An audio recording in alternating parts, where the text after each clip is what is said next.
మీ అందరికీ కూడా పూర్తి అవగాహనతోనే ఉన్నారు.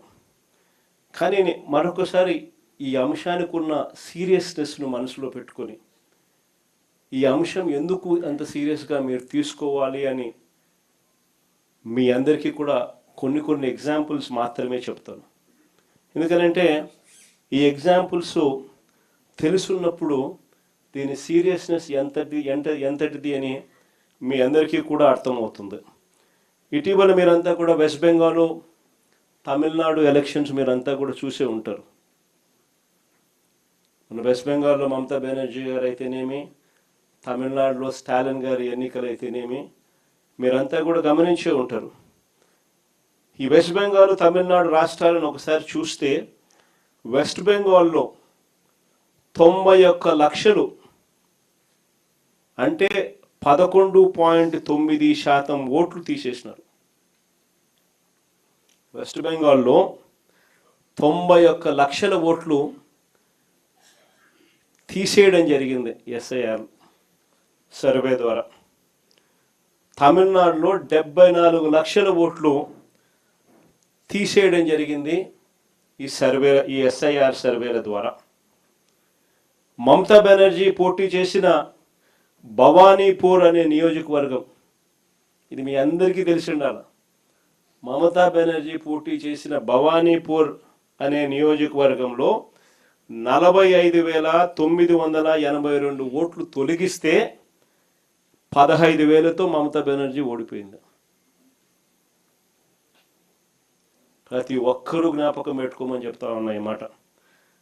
అదేవిధంగా తమిళనాడులో స్టాలిన్ పోటీ చేసిన కొలతూర్ అనే నియోజకవర్గంలో దాదాపుగా 71,000 ఓట్లను తొలగిస్తే ఆయన ఓడింది 8,000 ఓట్లతో ఆయన ఓడిపోయాడు. ప్రతి ఒక్కరూ కూడా ఈ 2 అంశాలను గుర్తుపెట్టుకోమని అడుగుతా ఉన్నా. అంతేకాదు బెంగాల్లో తీసేసిన ఓట్లు 91 లక్ష ఓట్లు, 91 లక్షల ఓట్లు బెంగాల్లో తీసేస్తే ఆ రాష్ట్రంలో మమతా బెనర్జీ గారి పార్టీ ఓడిపోయింది 31 లక్షల తేడాతో. 91 లక్షల ఓట్లు తీసేస్తే 31 లక్షల ఓట్ల తేడాతో ఆయన ఓడిపోయింది. తమిళనాడులో 74 లక్షల ఓట్లు తీసేస్తే స్టాలిన్ పార్టీ ఓడింది 17 లక్షల తేడాతో. ఇవన్నీ నేను ఎందుకు చెప్తా ఉన్నాను అనంటే ఎంత ఇంపార్టెంటో ఈ విషయము అని చెప్పి మీ అందరికీ కూడా మీ నియోజకవర్గాలలో ఎంతగా దీని గురించి పట్టించుకొని జాగ్రత్తలు తీసుకోవాల్సిన అవసరం ఉంది అని చెప్పడానికి మీ అన్నీ కూడా చెప్తా ఉన్నా. ఆశ్చర్యం ఎందుకో తెలుసా, జాగ్రత్తలు ఎందుకో తెలుసా? కారణం ఏమిటి అని అంటే మనమేమో ఓట్లు పెరగడం వల్ల ఓడిపోయినాం, అక్కడేమో ఓట్లు తీసేయడం వల్ల వాళ్ళు ఓడిపోయినారు. 2 డేంజరే.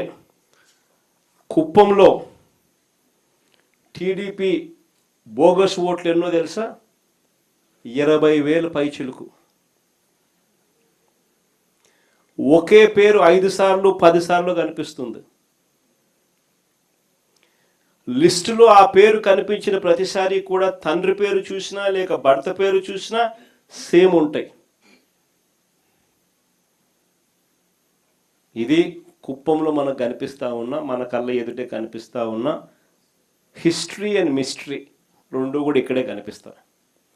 కాబట్టి వీటికి సంబంధించి ఇన్ని జాగ్రత్తలు తీసుకోవాలని ఎందుకు చెప్తా ఉన్నానంటే ప్రతి ఊర్లో నుంచి మన ఓటర్లు అనుకునే వాళ్ళను కేవలం ఒక 50 మందిని తీసేస్తే చాలు, నియోజకవర్గం మొత్తం మీద 5,000 ఓట్లు మన ఓట్లు డ్రాప్ అయిపోతాయి.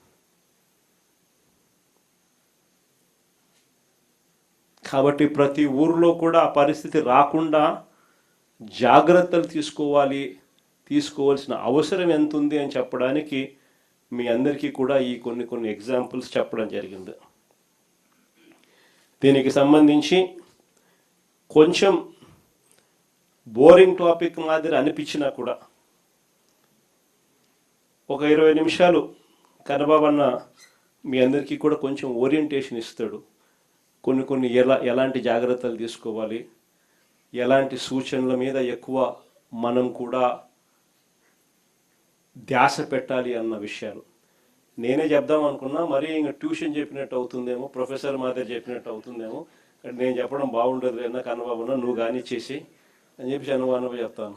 లేకపోతే ఎస్ఐఆర్ మీద ఏమేం జాగ్రత్తలు తీసుకోవాలా, ఎలా తీసుకోవాలా అనేది నేను చెప్పడం బాగుండదేమో అని చెప్పి కన్నబాబును రమ్మని చెప్తా ఉన్నా. కన్నబాబును సుదీర్ఘంగా కూడా చెప్తాడు. కొంచెం బోరింగ్ అనిపించవచ్చు అందరికీ కూడా, కానీ మన మంచి కోసమే తాను ఇవన్నీ సూచనలు సలహాలు కూడా తాను ఇస్తూ ఉన్నాడు. అవన్నీ కూడా కొంచెం 20 నిమిషాల కన్నా ఎక్కువసేపు పట్టదు. ఈ 20 నిమిషాల సేపు కొంచెం మనం ధ్యాస పెట్టి ఆయన చెప్పేటివి కూడా మనం విన్నామంటే ఆ చేంజెస్ మనం తీసుకురాగలిగితే, మన కాన్స్టిట్యున్సీస్లో ఆ జాగ్రత్తలు మనం పాటించగలిగితే, ఆ సూచనలు మనం తీసుకోగలిగితే అవి కాన్స్టిట్యున్సీలో మనకు ఎంతో ఉపయోగపడతాయి.